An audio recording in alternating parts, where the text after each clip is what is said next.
Okay, तो हम नाइट्रम्स की बात कर रहे थे कि सामने बैठे वाला पेशेंट नाइट्रम है, तो उसकी फिजिकल कैरेक्टरिस्टिक्स से आप पहचानेंगे। जनरली नाइट्रम्स जो है वो हॉट है, तो उससे आप पहचानेंगे। नाइट्रम्स जो होते हैं वो सेंसिटिव है, ज़्यादा इमोशनल है, और they are like plants sometime. तो ये सेंसिटिविटी नाइट्रम म्यूर में भी रहेगी, नाइट्रम सल्फ में भी रहेगी, नाइट्रम कार्ब में भी रहेगी।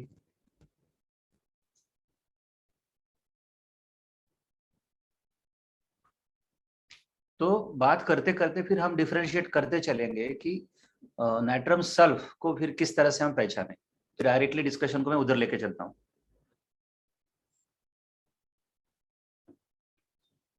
एक नाइट्रम होते हुए भी वो कैसे अलग है नाइट्रम म्यूर से, नाइट्रम कार्ब से वगैरह, तो वो हम देखते चलेंगे। So natrum sulph is not merely as common as its muriaticum sister, being about as common as natrium carb, whereas the latter is an earthy natrum who is pragmatic and unimaginative, and natrium sulf possesses all the fiery attributes of sulfur. तो मेरा पहला keyword है fire, fiery attributes of sulphur.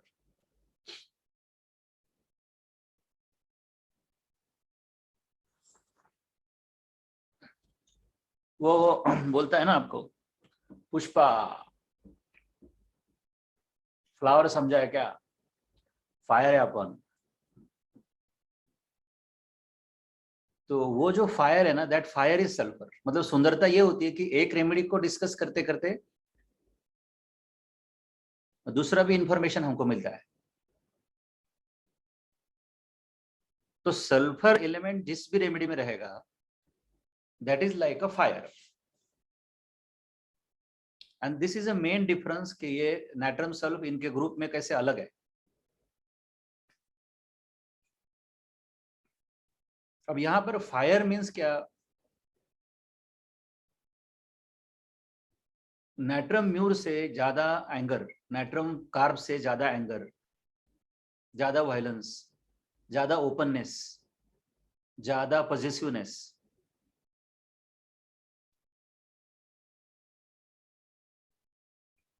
मतलब इसलिए पहले बताया कि with all that common features, पहले तो कॉमन फीचर वो रहेंगे सब, लेकिन उसके साथ साथ आप समझ रहे हो ना, फायरी एलिमेंट एक वर्ड है, उसमें से आप पूरा समझ जाओगे उसको, क्योंकि अब उसके साथ नाइट्रम जुड़ा हुआ है, तो वो प्लेन सल्फर के जितना फायरी नहीं रहेगा।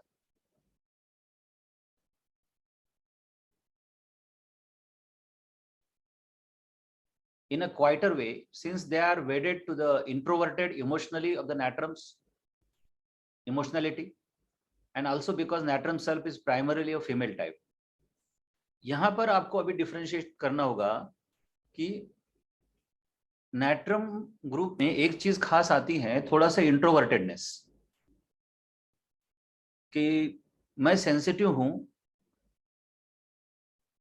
लेकिन ज्यादा एक्सट्रोवर्ट नहीं हूं, ज्यादा एक्सप्रेस नहीं करता हूं, लेकिन मन के अंदर बहुत सारे इमोशंस है और बहुत सारा थिंकिंग चलते रहता है।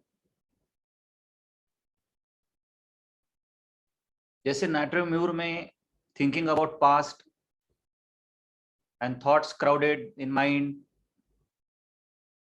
वगैरह वगैरह। तो ये समझ के चलना कि ये तो सब नाइट्रम में रहेगा,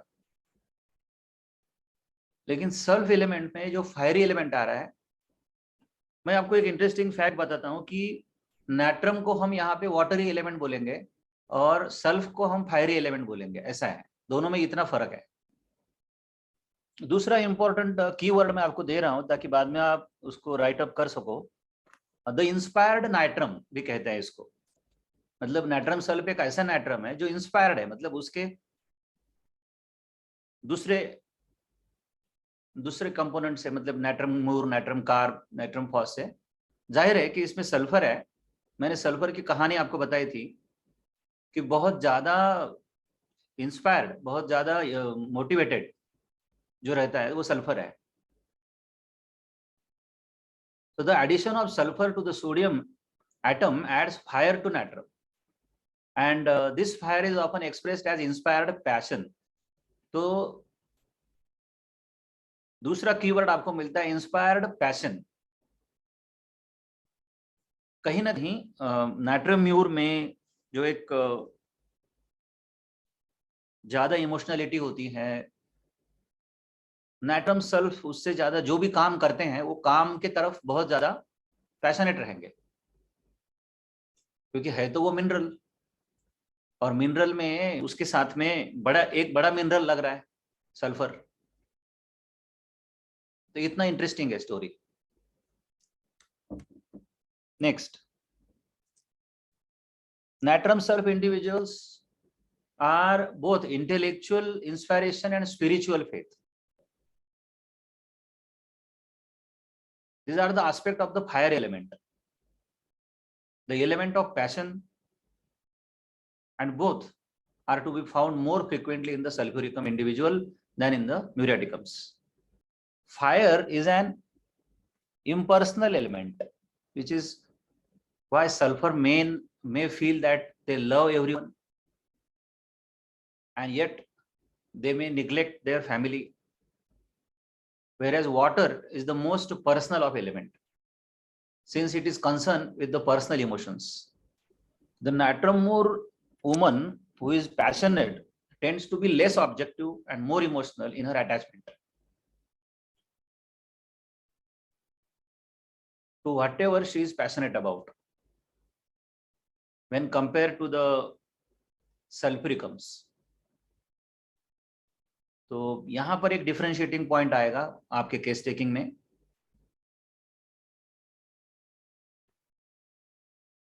कि natrum sulph they are more passionate. उनको आप कंफर्मेशन के लिए उनके काम के बारे में पूछेंगे as compare to natrum mur. Confirmation के लिए काफी सारे पॉइंट्स है आपके पास. मतलब सीधा सीधा पॉइंट तो ये है फिजिकल लेवल पे कि नाइट्रम म्यूर में एग्रीवेशन बाय हीट है, एग्रीवेशन बाय एक्सपोजर टू सन है. तो नाइट्रम सल्फ जो है वो डैम्प वेट वेदर वाली रेमेडी है. तो इनका वेदर मोडालिटीज इनका बहुत ज्यादा डिफरेंस है. तो सीधा सीधा है, मतलब कुछ ज्यादा कंफ्यूजन का काम ही नहीं है उसमें. और नाइट्रम सल्फ में लाइकोपोडियम के जैसा हमेशा ब्लॉटेड एब्डोमेन रहेगा, डिस्टेंडेड एब्डोमेन रहेगा, गैसेस, फ्लैचुलेंस. मतलब जैसे मैंने आपको दुबे सर की एक याद बताई थी कि उन्होंने मुझे फ्लैचुलेंस की 3 अलग रेमेडीज पूछी थी. तो 3 अलग मीन्स जैसे हम बताते हैं कि भाई लाइकोपोडियम बताते हैं और कार्बोवेज बताते हैं और चाइना बताते हैं. तो उन्होंने कहा ये तीनों भी नहीं, इससे भी बड़ी. तो वो अभी भी मुझे याद है कि उसमें से एक थी नाइट्रम सल्फ, एक थी कालीकार्ब और एक थी argentum nitricum. As if the abdomen would burst, ऐसा लिखा था. और फिर उन्हीं के सामने उन्होंने मुझे उनका मट रेमेडी का खोलने को लगाया, पढ़ने को लगाया. सो आई वाज फॉर्चुनेट इनफ कि वो उसी ऑथर के सामने उसको पढ़ा मैंने. वो अब बोलने की बात ये नहीं है कि I am not sharing with it is my achievement और व्हाट, बट जैसे मैं आपसे बात कर रहा हूँ तो एक सेंटेंस से इंसान कितना सीखता है. And that day I learn to differentiate the remedy कि यार फिजिकल लेवल पे भी जब हम डिफरेंशिएट करें तो हमको उसका वैरायटी ऑफ रेमेडी पता होना चाहिए. ऐसा नहीं है कि हम कार्बोवेज, चाइना, लाइकोपोडियम तक ही रहे. तो इन लोगों में मतलब जब कहते हैं ना कि कोलकाता पैटर्न है और दुबे सर और ये सरकार सर ये सब एलायंस पे से प्रिस्क्राइब करते हैं या दुबे मेट्रामेडिका में से प्रिस्क्राइब करते हैं, तो वो भी इतना सिंपल नहीं है. मतलब उसको भी इजी मत समझो, मतलब उसमें भी एक डेप्थ ऑफ नॉलेज होता है उनका. तो खैर मैं नॅट्रम सल्फ की तरफ रिटर्न आ रहा हूँ की बात करते करते मैंने सोचा की ऐसे मतलब गप्पा मारण्याच्या ओघात तुम्हाला ते शिकवावं म्हणजे मग ते लक्षात राहतं. तो नैट्रम सल्फ को पहचानने के लिए बहुत बड़ा मतलब जितने भी पेशेंट तो मैंने देखे हैं सामने, तो डैम्प वेट वेदर जो नैट्रम सल्फ में है, अस्थमा जो नैट्रम सल्फ में है, वो नैट्रम मूर में नहीं है. और लीवर एलिमेंट्स हेपेटाइटिस के लिए नैट्रम सल्फ टॉप 3 रेमेडीज में आती है. इसीलिए सुंदरता है कि आज एक रेमेडी ली मैंने डायरेक्टली ताकि बच्चों को रिलेट हो कि जो हम बात कर रहे थे रॉजर मॉरिसन की जो बात कर रहे थे कि how you can think about materia Medica entry point differentiation की नोट और फिर हमने देखा था फोकस जो होता है सेंटर ऑफ द रेमेडी जो फोकस होता है. तो ये सही है अगर मुझे उसका मटेरिया मेडिका पता है तो मैं इतना तो जरूर बताऊंगा कि इसका जो स्पेक्ट्रम है ये स्पेक्ट्रम ये अस्थमा के ऊपर है, ये लीवर के ऊपर है. और इसका जो डिफरेंशिएशन है नैट्रम म्यूर के साथ तो वो वहां पे वो एकदम हॉट है, यहाँ पे डैम्प वेट वेदर है. रादर नैट्रम्स में इसको चिली माना जाएगा सल्फ, नैट्रम सल्फ को ज्यादा. अगर नैट्रम कार्ब नैट्रम म्यूर को जनरली ग्रुप डिफरेंशिएशन में क्या है ना, कॉलेज के बच्चे सपोज नैट्रम ग्रुप एक्सप्लेन करने का रहा फाइनल ईयर को तो सीधा सीधा सबको हॉट लिख देते हैं, लेकिन वैसा एक्चुअली नैट्रम सल्फ में वैसा नहीं है, दोनों का कॉम्बिनेशन है वो. और सल्फ उसमें होने की वजह से ना उसमें ना बर्निंग एलिमेंट भी रहेगा, ये भी उसको उसके नैट्रम भाइयों से और बहनों से अलग करेगा. बर्निंग एलिमेंट जो है वो दूसरे इसमें नहीं रहेगा, इसमें बर्निंग इन एब्डोमेन भी है, बर्निंग स्टमक भी है, बर्निंग स्टूल भी है, डायोरिया है.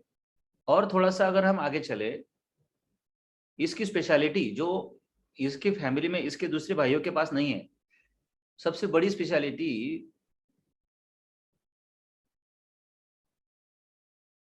अबाउट ब्रेन इंजुरीज, जो भी हेड इंजुरी या ब्रेन इंजुरीज होती है उसके बाद में जो मेंटल चेंजेस इमोशनल चेंजेस आते हैं उसके लिए only remedies natrum sulph.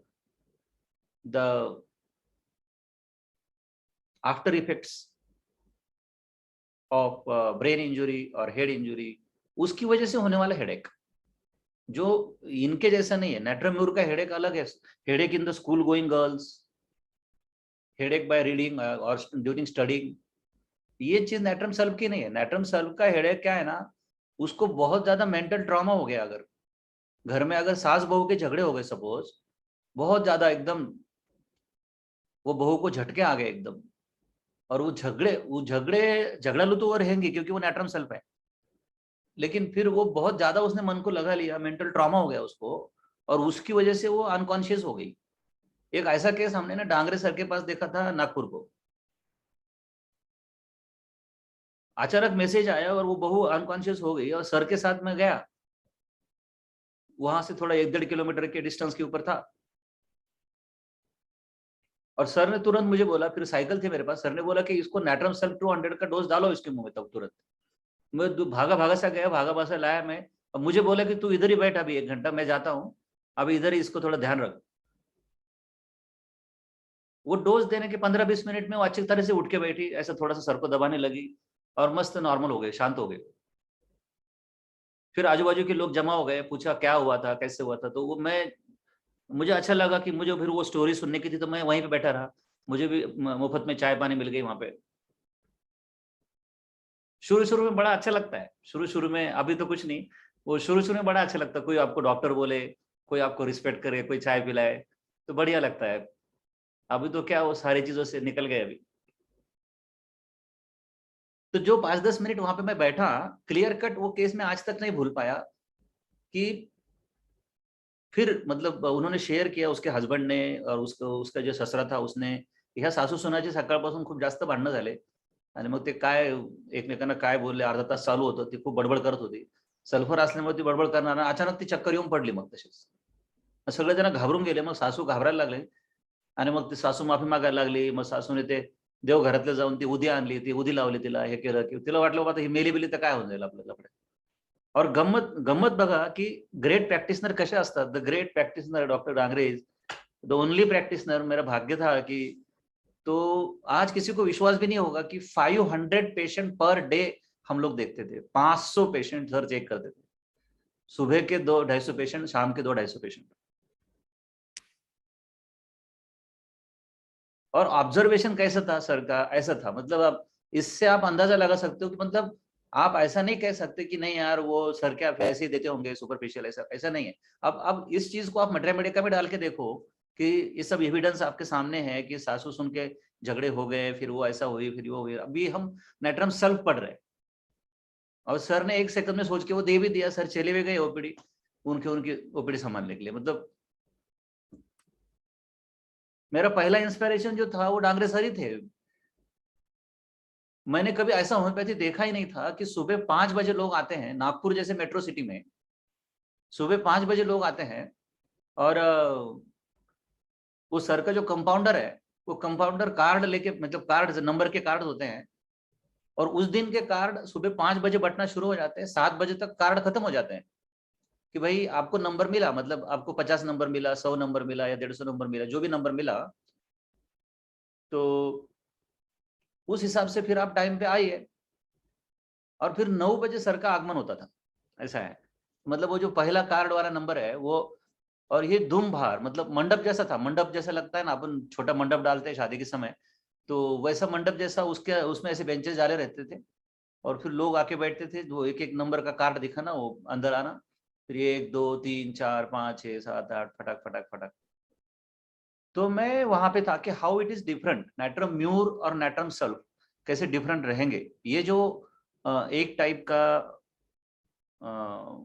Elements from that quarrels कहो आप, मेंटल ट्रॉमा कहो आप, या हेड इंजुरी, ब्रेन इंजुरी कहो आप। अब जो लोग 3rd ईयर पास आउट हो गए उनको भी पता है कि हेड इंजुरी के लिए भी हम नाइट्रम सल्फ लिखते हैं, वो नाइट्रम म्यूर में नहीं है। तीसरा कीवर्ड मैं आपको दे रहा हूं, the care taker. One might expect a fire atom to be less patient than a watery one and also more selfish. अब यहां पर फायरी मीन्स हम नाइट्रम सल्फ की बात कर रहे हैं, और वाटरी मीन्स नाइट्रम म्यूर की बात कर रहे हैं। तो जाहिर है इम्पेशंस, इम्पेशंस जो सल्फर का सिम्टम है ना, वो नाइट्रम सल्फ में आएगा, और सेल्फिशनेस जो सिम्टम है सल्फर का, वो नाइट्रम सल्फ में आएगा। Self obsessed intellectually inspired nitrum sulphuricum woman.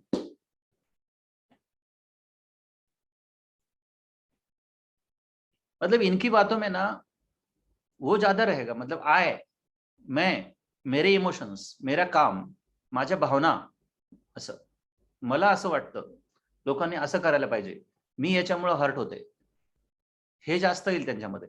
Self obsessed त्याला म्हणतात, आणि हे नॅट्रम सल्फ असल्यामुळे ते जास्त ऑब्सेस्ड असतील। म्हणजे त्यांचं तर म्हणणं असं असतं की मी जे म्हणते तेच खरं आहे, लोक ऐकतच नाही हो, लोकांना कळतच नाही हो, असं करायला पाहिजे ना, मी सांगत होते त्यांना आधीच, ते बोलण्यातून माणसाच्या लक्षात येतं। अब नैट्रम ग्रुप है, इसके लिए नैट्रम का जो एक फिजियोग्नॉमी आता है, मतलब फिजिकल कॉन्स्टिट्यूशन जिसको हम बोलेंगे, tall and slim with broad shoulders and hips and squarish face, which gave the impression of the serious intelligence. अब वो नैट्रम सल्फ होने की वजह से ना थोड़ा सा नैट्रम म्यूर, नैट्रम कार्ब से ज्यादा इंटेलिजेंट रहेगी, कहीं ना कहीं एक उसके फोकस्ड जॉब में रहेगा, या फिर वो लेक्चरर हो सकती है, कहीं ना कहीं अथॉरिटी पोजीशन पे रहेगी वो। Mental traumatism, mental effects from injury to head, chronic brain effects of blow and fall, and there is a great anxiety with loathing of life and suicidal tendency.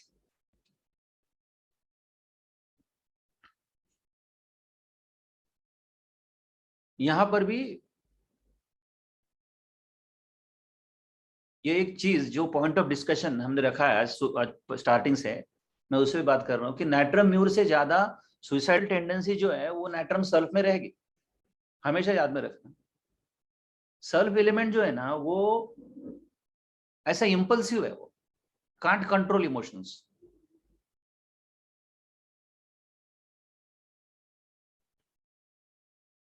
और नैट्रम साथ में होने की वजह से क्या है ना कि ये नैट्रम ग्रुप में हमेशा इनके ऊपर है ना इमोशंस हावी रहते हैं हमेशा। They are dominated by the emotional thoughts. म्हणजे डोकं पागल होऊन जातं. बसल्या बसल्या त्यांना राग येतो, बसल्या बसल्या त्यांना बोर व्हायला लागतं, बसल्या बसल्या त्यांच्या मनात आत्महत्येचे विचार यायला लागतात. त्यांना असं वाटतं की आता मी हे विचार कंट्रोल नाही करू शकत आहे, म्हणजे कसं करू मी आता, काय करू, कसं करू, काय करू, असं म्हणजे आतल्या आत त्यांना असं ते हे सगळं जे एक संघर्ष आहे ना तो नॅट्रमचा आहे. आणि त्याच्यासोबत सल्फ लागल्यामुळं कसं आहे, मग ते असं ते लगेच त्याचं आउटबस्ट बाहेर येणार, ते ओरडणार, जोरात ओरडणार किंवा मग स्वतःला फाशी लावून घेणार, म्हणजे दुसऱ्याला पनिश करण्यासाठी. मग एका नॅट्रम सल्फ जी सून होती त्या सुनेनं विहिरीत उडी घेऊन आत्महत्या केली. पण आता सगळ्यांना तिचा स्वभाव माहिती होता. त्याच्यामुळं त्याचे वडील एवढे चांगले होते की त्याची जी दुसरी बहीण, आता त्या मुलीला 2 छोट्या मुली होत्या, तर मग तिच्या बहिणीचं लग्न त्या त्या माणसासोबत परत करून दिलं, कारण तो माणूस शांत होता. आता त्या ज्या तिची बाई वारली, तिचे ते 2 छोट्या मुली त्या होत्या, तर त्या तिची बहीण सांभाळते आता. म्हणजे ह्याच्यावरून तुमच्या लक्षात येईल की वडिलांनाही माहिती होतं की हिला कसं झटके येतात, हिला म्हणजे हिचा स्वभाव कसा आहे बाबा. उदाहरण म्हणून सांगितलं तसं ह्यांचं आहे. म्हणजे patient must use all possible self control to prevent shooting herself. आता हा जो सिम्पटम येतो ना, आता शूटिंग हरसेल्फ म्हणजे आता हे फॉरेन मधलं वाक्य आहे. म्हणजे इंडियामध्ये काही आपल्याकडे पिस्तूल नसते. पण म्हणजे आपल्या खेड्यातल्या मुली असतील त्या म्हणजे विहिरीत कूदण्याचं त्यांना इम्पल्स येईल, त्यांना फाशी घेण्याचं इम्पल्स येईल असं. म्हणजे आत्महत्या, सुसाईड जास्त आहे याच्यामध्ये. आणि specially woman during gestation attempts to hang herself. तो एक एस्पेक्ट हमने एंगर का देखा, एक इमोशन का देखा और एक सुसाइड का देखा. उसके पहले elements from that anger and elements from quarrel, elements from head injury वो भी देखा. और हम बहुत कोशिश कर रहे हैं कि नैट्रम सल्फ को कैसा अलग किया जाए, क्योंकि इस तरह का डिस्क्रिप्शन अभी तक अवेलेबल नहीं है कहीं पर कि नैट्रम म्यूर से और नैट्रम कार्ब से नैट्रम सल्फ को कैसा अलग किया जाए. और ये अपने आप में एक कॉन्स्टिट्यूशनल रेमेडी है, ये कोई छोटी रेमेडी नहीं है. तो उसके बाद आता है fear, fear of crowd, fear of evil, easily frightened. The patient is very much sad, depressed, gloomy, dislike to speak or to be spoken to, ill-humored, with dislike of conversation, sleep disturbed by dreams of fighting. तो जो तीसरा dimension है emotional dimension आपने देखा fear वाला, तो आपको समझना होगा कि जो नैट्रम ग्रुप है ना ये है ही वीक, इमोशनली वीक है, फियरफुल है. नैट्रम कार्ब ले लो, नैट्रम म्यूर ले लो, एंड सैडनेस, डिप्रेशन, ग्लूमी, ये सारे रूब्रिक इसमें अपने आप आ ही जाएंगे. ये तो कॉमनली अपने ग्रुप के साथ शेयर कर रहे हैं. बट ये जो है डिसलाइक टू स्पीक और to be spoken, ill humoured, dislike for conversation, ये बात ज्यादा रहेगी नैट्रम सल्फ में as compare to natrum mur और अदर्स. कारण नॅट्रम सल्फ असल्यामुळे त्याच्यामध्ये गुस्सा, अँगर, इगो या गोष्टी जास्त राहतील आणि मग तो तुमच्याशी बोलणं सोडून देईल, बंद करून टाकेल तो रिलेशन. डिसलाइक हे जे आहे, राग आल्यानंतर तो राग होल्ड करणे, म्हणजे बेसिकली नॅट्रम सल्फ आहे ना सायकोटिक रेमेडी. हा हे एक सांगायचं राहून गेलं, सायकोसिस आहे त्याच्यामध्ये, सगळीकडे ब्लॉटेडनेस आहे, स्लोनेस आहे त्याच्यामध्ये, साइकोसिस है तो नैट्रम सल्फ. तो यहाँ पर आप क्वेश्चन पूछ सकते हो कि भाई आपको अगर किसी का बुरा लगता है, किसी का गुस्सा आता है, तो आप कैसे रिएक्ट करते हो, कितना समय तक आप पकड़ के बैठते हो. तो वो बोलेगी आपको की मला जर राग आला तर मग त्या व्यक्तीशी मी परत बोलतच नाही.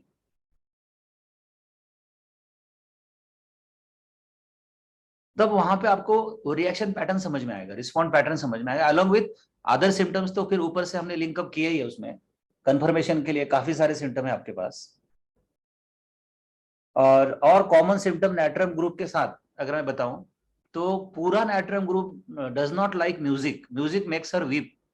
अगर ऐसा आपको कोई बोले की मी खूप इमोशनल होऊन जातो, सॅड होऊन जातो म्युझिक सोबत, तो पहले तो ये समझ लेना कि वो नाइट्रम ग्रुप में है। अब वो नाइट्रम म्यूर भी हो सकती है, नाइट्रम कार्ब हो सकती है, नाइट्रम फॉस, नाइट्रम सल्फ हो सकती है, but that makes her sad, makes her melancholic. This symptom is inherited from the natrum family, that is natrum carb, natrum mur.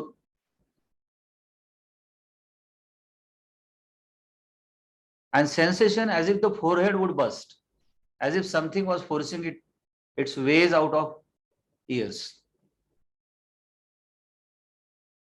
यहां पर हल्का सा डिफरेंस अगर हम लोग देखें तो नाट्रम म्यूर का जो है तो इट्स लाइक 1000 लिटिल हैमर्स का जो सेंसेशन है वो नाट्रम म्यूर का है। लेकिन यहाँ पे ऐसा लग रहा है कि मतलब अंदर से कोई बॉम्ब फट के बाहर आने वाला है। ये फर्क है। मतलब कभी कभी बच्चों को कंफ्यूजन होता है कि सर ये सेंसेशन सेंसेशन क्या होता है, बुनी गुस्सन ने कैसे बोला है। तो सेंसेशन वो चीज है जो जहां पे होती है वहां पे होती है, ऐसा है। वो जरूरी नहीं है कि हर पॉइंट पे आपको दिखे। अब यहाँ पे प्रोमिनेंट है सेंसेशन, ऐसा जरूरी नहीं है कि सिर्फ हेडेक में ही हो या पेन में ही हो, तुम्हारा जो मेंटल रिएक्शन है वो भी सेंसेशन ही है। How that person will feel and respond, that is the sensation actually. And that response or feeling may be emotionally, that may be mentally or physically. त्याच्यामुळे केस टेकिंग घेताना प्रतीक्षा madam आपलं focus असा असलं पाहिजे की ह्या घटनेमुळे तुम्हाला काय वाटलं, तुमच्यावर काय परिणाम झाला, तुम्ही कसं रिस्पॉन्ड केलं, हे 3 प्रश्न खूप महत्वाचे आहेत। मग नॅट्रन सर काय म्हणेल, मला त्या व्यक्तीचा खूप राग आला, मी त्याच्याशी बोललेच नाही नंतर, मग मी राग व्यक्तच करत नाही, पण मग खूप दिवस राग मनात राहतो माझ्या, आणि मग एकदा जर बोलले तर मग खूप जास्त ब्लास्ट होऊन जातो। नॅट्रम सल्फचा ब्लास्ट जास्त राहील नॅट्रम म्यूर पेक्षा, असं। Natrum sulph is said in old materia medicas to be prone to experiencing sadness from the music, म्हणजे हे तर सगळ्याच ऑथरने मान्य केलेलं आहे। त्यामुळे नॅट्रम ग्रुपला ओळखलं ना खूप सोपं आहे तसं, म्हणजे त्यांच्यावर परिणाम खूप लवकर होतो, ते इमोशनली सेन्सिटिव्ह असतात। आता इथं सॅडनेस फ्रॉम म्युझिक म्हणजे असं डायरेक्टच मिनिंग घेणं आवश्यक नाही आहे की म्हणजे आता म्युझिक, आता प्रत्येकच जण काही म्युझिक ऐकत नसतो, पण ते मटेरिया मेडिका समजून घ्यायची की हे सेंटिमेंटल लोक आहे। म्हणजे तुमच्यापैकी असं कोणी सेंटिमेंटल आहे का ज्याला पटकन वाईट वाटतं, मैत्रीण मनासारखी नाही वागली तरी वाईट वाटतं, मग ते झालं सॅडनेस, असं आहे। तर तिथं म्हणजे म्युझिकच असायची गरज नाही आहे, म्हणजे मटेरिया मेडिकल तुम्ही असं समजून घ्या। म्युझिक तर आत्ता आलं, म्हणजे इंडियामध्ये तर लोक म्हणजे आता आता ह्या मोबाईलमुळे ह्याच्यामुळे म्युझिक ऐकायला लागले। 1990-80च्या आधी जास्त म्युझिक वगैरे काय नव्हतं, पण तरी पण 100 वर्षापूर्वी पण त्या नॅट्रमचा सॅडनेस तर होता ना। नेक्स्ट वर्ड मैं आपको दे रहा हूं मैनिक डिप्रेशन। ये भी चीज अलग करती है, मैं बिल्कुल डिफरेंशिएटिंग पॉइंट बता रहा हूं आपको म्यूर के साथ नैट्रम सल्फ के, कि manic depressive illness responded to the natrum sulph.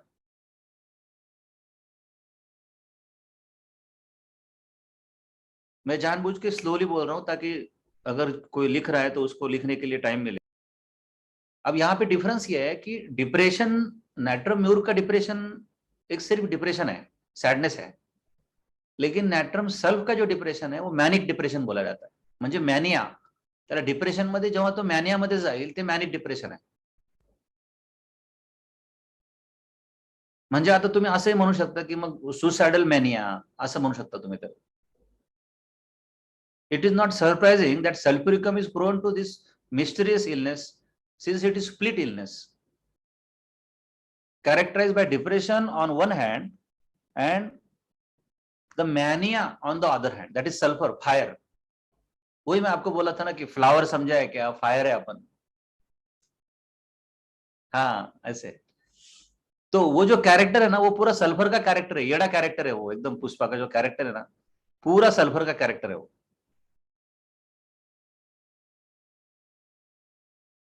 The depressive phase may be just as intense as any muriaticum depression and hard to distinguish from the latter.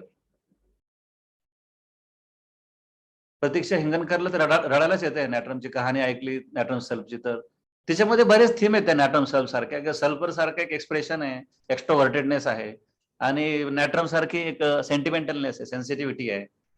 आणि तिचं जर टॉक तुम्ही ऐकलं ना, तर सल्फरचं टॉक असं असतं प्रतीक्षा हिंगणकर सारखं. म्हणजे तुम्ही ती बोलायला उभी राहिली ना, तुम्हाला असं जाणवतं की आता कोणीतरी म्हणजे असं एक डॉमिनेटिंग बोलतंय, काहीतरी असं एक्सप्रेसिव्ह बोलतंय असं. म्हणजे त्याला आपण स्टोईक पर्सनॅलिटी म्हणतो, STOEIC. म्हणजे कसं की आपल्या मताला धरून आणि कॉन्फिडेंटली एकदम रेटून बोलणे, ह्याच्यामध्ये सेल्फ एलिमेंट असतो. म्हणजे आता ते किती सेन्सिटिव्ह किती आहे, इमोशनल किती आहे, म्हणजे तेवढं मला माहिती नाही. म्हणजे रोमॅन्टिसिझम म्हणा, हे म्हणा, ह्या गोष्टी त्याच्यामध्ये किती आहे. नाही तर मग तसं त्याच्यामध्ये जर का रोमॅन्टिसिझम असता, तिचं जर का समजा काही अफेअर वगैरे झालं असतं, तर आपण त्याला नॅट्रम सल्फच दिला असतं. कारण नॅट्रम जे आहेत ना, हे प्रेमात लवकर पडतात आणि तेवढेच लवकर त्याच्यातून बाहेर पण पडतात. Forming relationship and breaking relationship.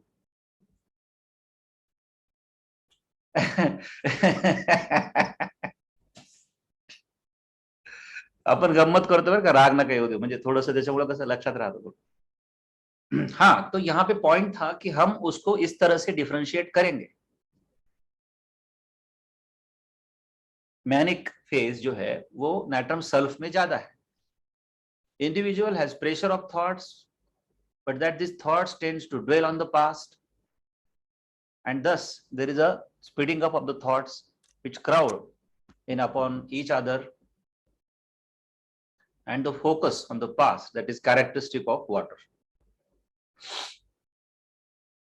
फिर से यहाँ पे मैं याद दिलाऊंगा आपको कि नाइट्रम ग्रुप को क्रैक करना है तो उसके थॉट्स हमेशा दिमाग में टिक टिक टिक टिक टिक टिक टिक टिक चलती रहेगी, और ज्यादा करके वो टिक टिक ना पास्ट के बारे में होती है.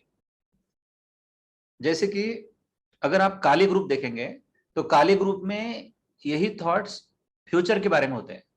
एन्झायटी अबाउट फ्यूचर, आता कसं होईल, भविष्यात कसं होईल, उद्या कसं होईल, मुलांचं कसं होईल, आजाराबद्दल काय होईल, म्हणजे पुढचा विचार. आणि नॅट्रमचा पास्टचा विचार खूप असतो. म्हणजे एक नर्स होती,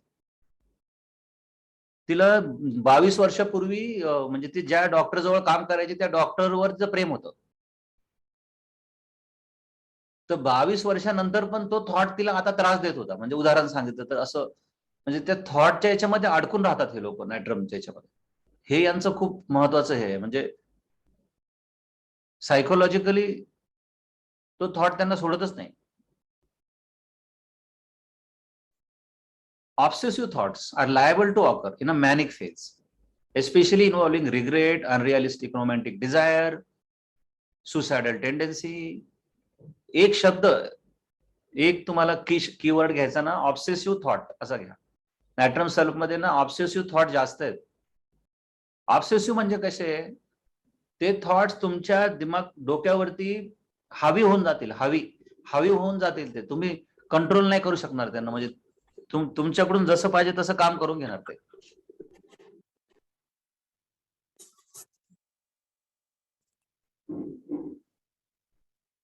आणि मग ह्याच्यामुळे काय होतं की समजा आता एखाद्या मुलीचं प्रेम प्रकरण जर का अनसक्सेस झालं, तर मग तिच्या मनामध्ये असा थॉट ऑब्सेस करतो की आता तू आत्महत्या केली पाहिजे, तू आत्महत्या केली पाहिजे, आणि त्या थॉटमुळे ती खरंच आत्महत्या करते. The sulfur element seems to add an obsessive quality to natrum depression, which should not surprise us since sulfur is such an obsessive type.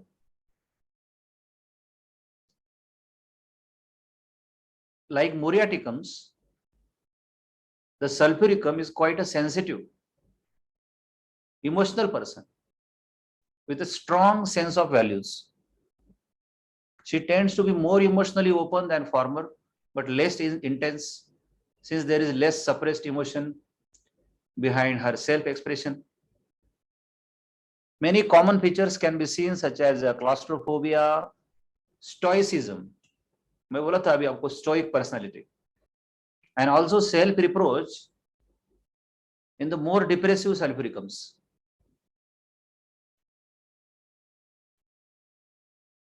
In difficult cases, the physicals and generals helps to great deal in the differentiation. In this regard, natrum sulf tends to be more sensitive to the heat and far more universally aggravated by wet or humid weather.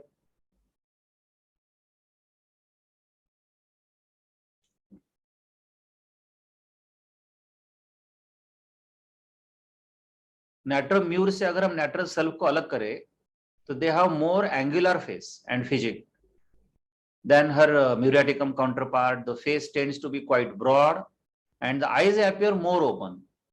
इनकी आंखें जो है ये स्पष्ट रूप से दिखेंगे आपको, जैसे मैंने वो प्रतीक्षा हिंगनकर का एग्जांपल भी दिया था, क्योंकि चेहरे पे अगर आप उसका चेहरा देखो तो सबसे पहले आपको उसकी आंखें याद रहती है.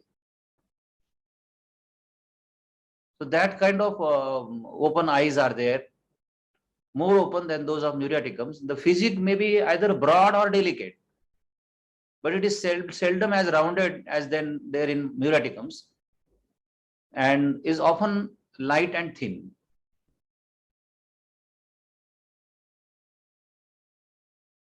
So this is the story of natrum sulf. अभी आप लोगों की तरफ अगर आपको कुछ शेयर करना है, कुछ बताना है तो आप बता सकते हो. फिजिकल एलिमेंट्स, कैरेक्टरिस्टिक्स अगर आप देखना चाहो तो मैंने पहले ही आपको बताया उसका मेन फोकस लीवर पर रहेगा, उसका अस्थमा आपको लिखना होगा, GI tract, left sided affections है, थिक येलोविश ग्रीनिश डिस्चार्जेस हैं, एलिमेंट्स फ्रॉम मेंटल ट्रॉमा है,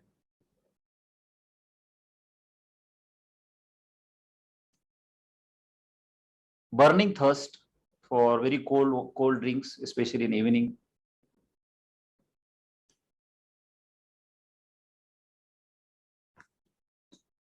कुछ एक जनरल्स इस तरह से आप उसके कंफर्मेशन के लिए याद रख सकते हो. जनरल्स के साथ साथ आज से एक ट्रिक हम स्टार्ट करेंगे कि उसका फोकस कहां कहां पर है. Lungs, liver, GI tract, and thyroid, of course, thyroid. All natrums are work upon thyroid. Mostly hyperthyroidism. Sir जैसे हमने देखा नाइट्रम सेल्फ में इंटेलिजेंस एंड एक वर्किंग वुमेन का ट्रेट आ रहा है सर, राइट ना? एक मिनट, हाँ, वर्किंग वुमन, राइट.